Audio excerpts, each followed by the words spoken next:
Welcome to my channel SSC GD aspirant 1.74 তো অনেক দিন পর আজকে ভিডিও আনছি।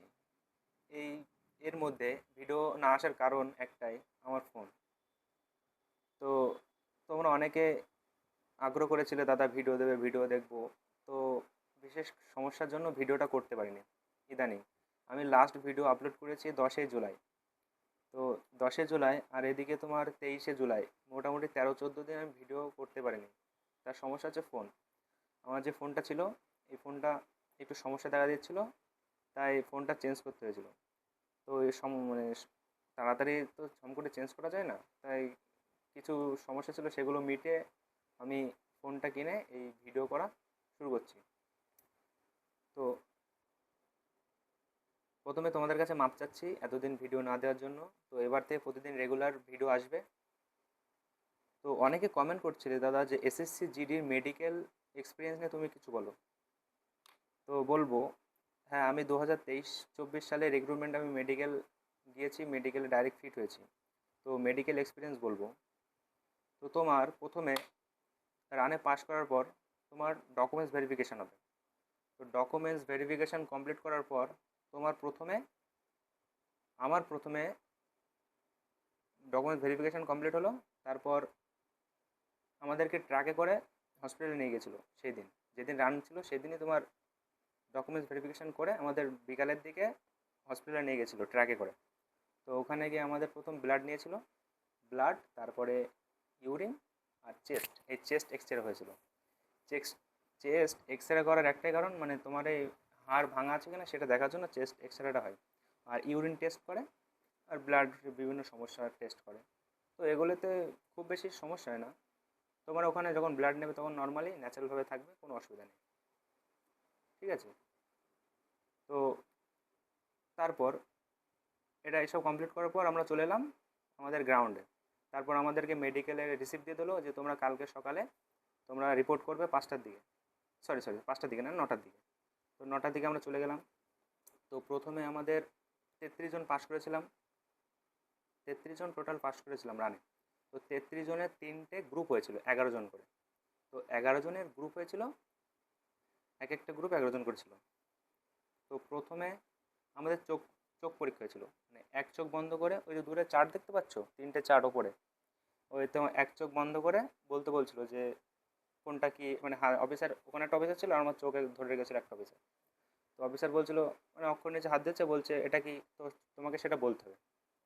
তো প্রথম ওপরে বড়গুলো তো সবাই বলতে পারবে, এবারে নিচে আছে, নিচের সবচেয়ে ছোটো যেটা 6/6, তোমার চোখ হতে হবে 6/6। কোনো কোনো জায়গায় 6/9ও নিয়ে নেয়, ঠিক আছে। তো 6/6 হলে তুমি প্রপার ফিট, তোমার কেউ আটকাতে পারবে না। তো চোখ পরীক্ষা এটা একটা গেল। আরেকটা তোমার একটা অফিসার হাতে পেন নেবে, পেন এরকম করে বলবে তোমাকে চোখ ঘোরাও, ওই পেনের দিকে চাগে থাকতে হবে, ঠিক আছে। পেন যেদিকে যাবে সেদিকে চোখ ঘোরাতে হবে, কিন্তু মাথা ঘোরালে হবে না, কিন্তু মাথা স্থির থাকবে। এই পেন যেদিকে যাবে সেদিকে তোমার চোখ নাড়া থাকবে, মাথা স্থির থাকবে। তো এটার পর এটা হচ্ছে চোখের মেডিকেল গেল। চোখে আরেকটা মেডিকেল হয়েছিল আমার, মানে ছোট্ট একটা, মানে বুক মতো ছিল, কালার বা ইন্টারেস্ট না, ছোট্ট একটা বুক মতো ছিল, একদম ছোট ছোট অক্ষর, আমার এক হাত যতটা লম্বা এই ততটুকু দূরত্বে একটা, মানে ছোট্ট একটা বই ছিল। ওই বইয়ের এক চোখ বন্ধ করে বলতে বলছিল, একদম ছোট ছোট অক্ষর। তো ওটা হয়েছিল, আর অনেক সেন্টারে এটা হয় না। তো 3টে গেল চোখের। আরেকটা আছে চোখের কালার ব্লাইন্ড টেস্ট, যেটা তোমার একটা 4 কোনা বইয়ে বিভিন্ন কালারের মধ্যে তোমার থাকবে, বিভিন্ন অক্ষর থাকবে, সেগুলো বলতে হবে।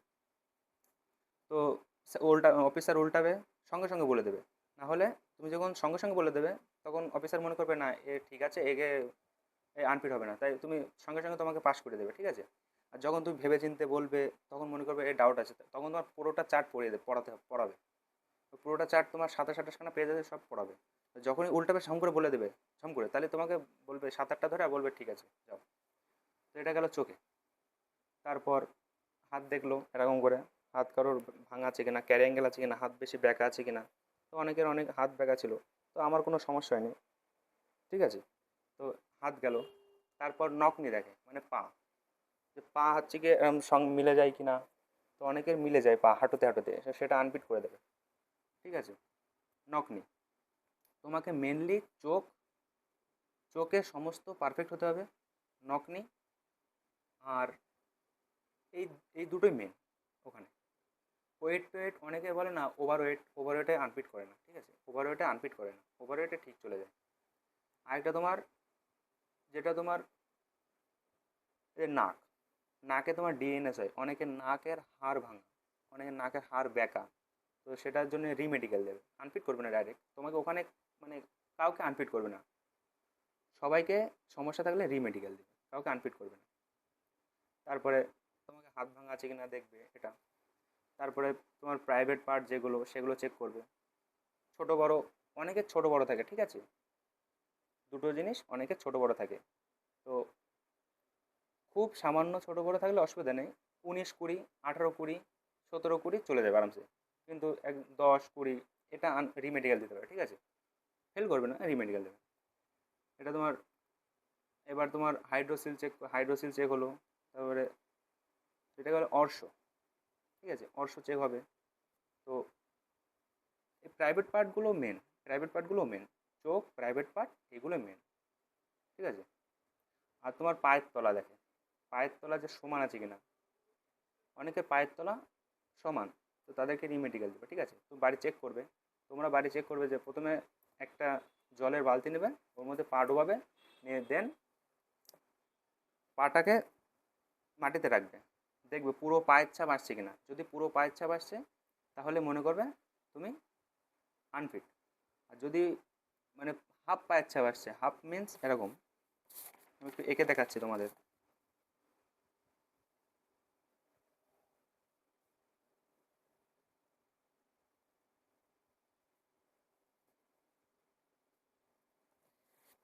এ দেখো, এরকম যাদের পায়ের ছাপ আসবে তারা ফিট, আর অনেকের এরকম আসে,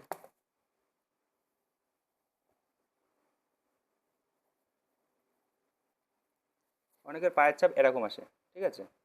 তো ছবিতে কেউ মনে মজা করবে না, এরকম আসে, তো এরা হচ্ছে আনফিট।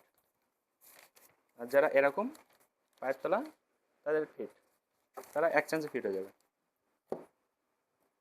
তো মেডিকেলে, যখন মেডিকেল হবে তখন সবাই যে একই কথা বলে, কেউ মনের মধ্যে ভয় করবে না, ওখানে কনফিডেন্স রাখবে, মনের মধ্যে জোর রাখবে যে না, আমার কিছু হবে না, আমি ফিট হবো এখান থেকে। আর গাইজ বললে বিশ্বাস করবে না, আমাদের রান পড়েছিল উত্তর দিনাজপুরে, রায়গঞ্জে, গোবিন্দপুর। তো ওখানে একটা স্যার ছিল, বিএসএফের স্যার, নাম বলছি না। তো ওনার গ্রুপ থেকে একা ফিট হয়েছে একজনে, ঠিক আছে, তা সেটা আমি। মানে উনি ভীষণ রিমেডিকেল দিচ্ছিল সবাইকে, ভীষণ রিমেডিকেল, ওনার গ্রুপে যারা যারা যাচ্ছে সবাইকে রিমেডিকেল দিচ্ছে, কেউ ফিট হয়নি, আমি ফিট হয়েছি। আর সাইডে দুটো যে অফিসার ছিল, 11 জন, 11 জন করে 2 জন, 22 জন। তো ওনাদের গ্রুপ থেকে 7 জন, একজন ফিট হয়েছে, আর একটা গ্রুপ থেকে 6 জন, টোটাল 6, 6, 12, 13, 14 জন ফিট হয়েছি। 33 জনের মধ্যে ডাইরেক্ট 14 জন ফিট হয়েছি, আর বাকি সব রিমেডিকেল। তো কেউ ভয় করবে না, ঠিক আছে, মেডিকেল কোনো সমস্যা না। তোমার মেনলি পড়াশুনো করো, তোমরা যারা নতুন ক্যান্ডিডেট তাদেরকে বলছি, যারা 2026-এ পরীক্ষা দিবা, তারা ফোকাস এক্সাম, এক্সাম ক্লিয়ার হলে রানও ক্লিয়ার হয়ে যাবে, ঠিক আছে। রান ক্লিয়ার হলে মেডিকেলটা, অনেকের উপরওয়ালার ওপর ভরসা থাকে, তো মেডিকেল ওখানে কেউ বেশি জোর জবরদস্তি করবে না, মনের মধ্যে একটা জোর রাখবে। আর মনের মধ্যে জোর রাখার সঙ্গে সঙ্গে মানে কেউ ভয় পাবে না, ঠিক আছে। অনেকে ওখানে নার্ভাস হয়ে যায়, মানে অফিসার যখন কাছে আসে, অনেকের গাত পা কাঁপে, অনেকের ভয় লাগে দেখলে, মানে সামনাসামনি অনেকে না দেখলে, অনেকের ভয় লাগে। তো সেরকম কোনো বিষয় না, ওরা আমাদের মতো সাধারণ মানুষ, ঠিক আছে। ওনারাও চায় যে ছেলেপিলে ফিট হোক, কিন্তু তোমরা মনের মধ্যে কোনো কিছু রাখবে না। আর হাইটের বিষয় তো জানো তোমরা, 172 সেন্টিমিটার হাইট লাগে ওখানে, 172, সরি 170 সেমি হাইট লাগে। আর হাইট অ্যাকর্ডিং ওয়েট লাগে, কিন্তু অনেকে বলে যে ওয়েট বেশি হয়ে গেলে ওভার ওয়েট আনফিট করে দেয়, কিন্তু আনফিট করে না, চলে যায়। তো আর চেস্ট তোমরা জানো, নর্মালি বুক হচ্ছে তোমার 80 থাকবে, আর ফুলিয়ে তোমাকে এক্সট্রা পাস করতে হবে, পাঁচ বাড়াতে হবে। তো এই হচ্ছে তোমার মেডিকেল ছিল। মেডিকেলে অনেক ভয় ভয় লাগছিলো, আমারও প্রথম এক্সপিরিয়েন্স ছিল ওটা। তো অনেকে ভয় ভয় লাগছিলো, আবার ভালোই লাগছিলো। বিভিন্ন রকম মানুষের সাথে মিশলে আনন্দ হয়। তো সবথেকে আমার মেডিকেল বলতে আমার ওখানে যাওয়ার সবথেকে মানে ইমোশনটা ছিল ওই ট্র্যাকে ওঠা। যে রানে ফিট হলাম, তারপরে আমাদের ডকুমেন্টস ভেরিফিকেশন কমপ্লিট হলো, তারপরে আমাদেরকে যখন ট্র্যাকে করে হসপিটাল নিয়ে যাচ্ছিলো, তো ওখানে 33 জন ছিলাম আমরা। তা এত সুন্দর লাগছিল মনের মধ্যে যে না, এবার হয়তো স্বপ্নটা পূরণ হবে, কিন্তু হয়নি কোনো একটা কারণে। কোনো ব্যাপার না, পরের বার হবে। তো ট্র্যাকটা ছিল ইমোশন খুবই, মানে ট্র্যাকে ওঠে এত সুন্দর লাগছিল কি বলবো। যাই হোক, তো এই ছিল মেডিকেল। আর মেডিকেল আসার আগে আরেকটা ভিডিও বানাবো, ঠিক আছে? 25-এ যারা পরীক্ষা দিয়েছো, যারা রান কমপ্লিট করবে, তো যারা রান করছো তারা অবশ্যই ভালোভাবে রান করো, আর রানের একটা ভিডিও আনবো। আর পড়াশুনো কেউ ছাড়বে না, ঠিক আছে? হার কেউ মানবে না অত সহজে। নিজেকে হার মানাবে না। যতক্ষণ মনে জোর আছে ততক্ষণ চেষ্টা চালিয়ে যেতে হবে, ঠিক আছে? আর মনের জোর কমতে দেওয়া যাবে না। মেন কথা, মেডিকেল এক কথায়, এসএসসি জিডির মেডিকেল খুব কঠিন না, একদমই কনফিডেন্ট থাকবে। আর চোখ, মেন যেটা চোখ, চোখ ঠিক থাকলে মেডিকেল তোমরা এটুকুনি মাথায় রাখবে। তো ভিডিওটা ভালো লাগলে অবশ্যই লাইক শেয়ার কমেন্ট করবে। আর খুব তাড়াতাড়ি রানের ভিডিও আনবো। আর কালকে থেকে প্রতিদিনই ভিডিও আসবে, যেরকম 180 দিনের চ্যালেঞ্জে যে শর্ট মিনি ব্লগ, এটা প্রতিদিনই আসবে এবারে থেকে। তো এতদিন ভিডিও না দেওয়ার জন্য তোমাদের কাছে মাপ চাচ্ছি, কেউ কিছু মনে করবে না। তো রেগুলারলি ভিডিও আসবে, ঠিক আছে? তো আজকে মনে হয় আমার 51তম দিন ছিল। তো যাই হোক, কালকে 52তম দিন, আজকে রাত্রে ভিডিও আসবে, শর্ট ভিডিও, ঠিক আছে? তো ভালো থাকবে। জয় হিন্দ।